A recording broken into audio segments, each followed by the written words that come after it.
Een spannende avond was het donderdag voor bijna 500 clubs, verenigingen en stichtingen uit de regio.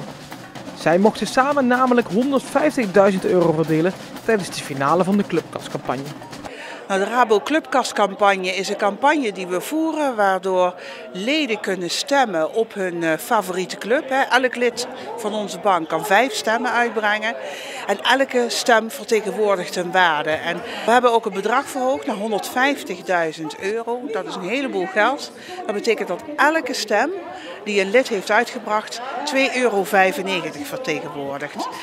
Een van de deelnemers is Hospice Zenit. Deze scoort ieder jaar goed en zo ook dit jaar met een tweede plek. Maar de cheque van ruim €2400 was evengoed een grote verrassing.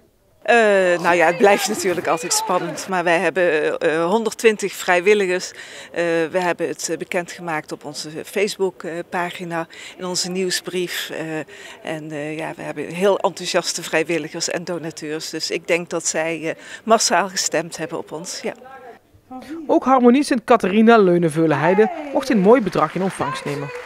Met de derde plek, goed voor ruim €1100, werden zij enorm verrast. Ja, absoluut. We zijn zeer vereerd dat we zoveel stemmen hebben gekregen. En ik wil iedereen ook hartelijk danken die een stem uitgebracht heeft op onze Harmonie. We zijn er ontzettend blij mee. Voor Stichting Archief Wel stond er €812 op de cheque. Een bedrag dat zij totaal niet verwacht hadden. Nee, vorig jaar hadden we ook heel veel. Maar omdat er nou meer verenigingen meededen, dachten we, het zal wel wat minder zijn. Maar het is nog meer geworden. Het is echt geweldig, ja. En voor de Rabobank is het belangrijk om deze actie te blijven organiseren. Nou, wij vinden het belangrijk om midden in de samenleving te staan. En wij zijn er ook van overtuigd dat zonder verenigingen en stichtingen de leefbaarheid echt in het geding komt. Dus wij dragen dat een warm hart toe en willen dus ook dat jaarlijks ondersteunen met deze geldelijke bijdrage. En dit is natuurlijk een hele leuke manier en ook een makkelijke manier om extra geld binnen te krijgen. En vaak is het heel lastig om ook sponsorgeld binnen te krijgen. Want er zijn zoveel clubs, zoveel verenigingen en stichtingen die geld goed kunnen gebruiken. En dan is dit een hele makkelijke manier. Want het enige wat ze ervoor hoeven te doen is mensen in hun omgeving te enthousiasmeren om op hen te stemmen. De verenigingen, clubs en stichtingen hebben wel al een aardig idee waar de cheques aan gespendeerd kunnen worden. Wij zijn een archief en we werken met vrijwilligers.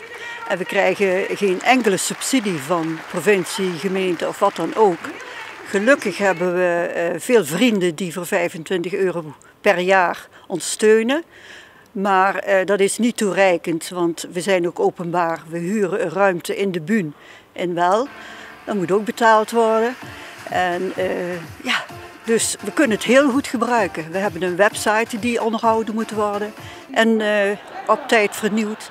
Dus wie weet komt er nu een nieuwe website, wie zal het zeggen.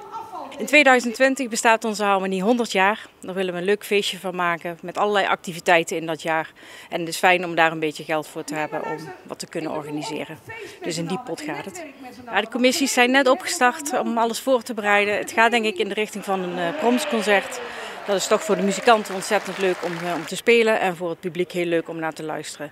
Maar definitief is het nog niet. Dus we zijn aan het sparen voor een zogenaamd flexbed, waardoor gasten die heel moeilijk uit bed kunnen komen, via een speciaal matras wat in een soort fauteuil verandert, makkelijker uit bed kunnen stappen, zodat het ook comfortabeler is voor onze verzorgenden om die mensen te helpen.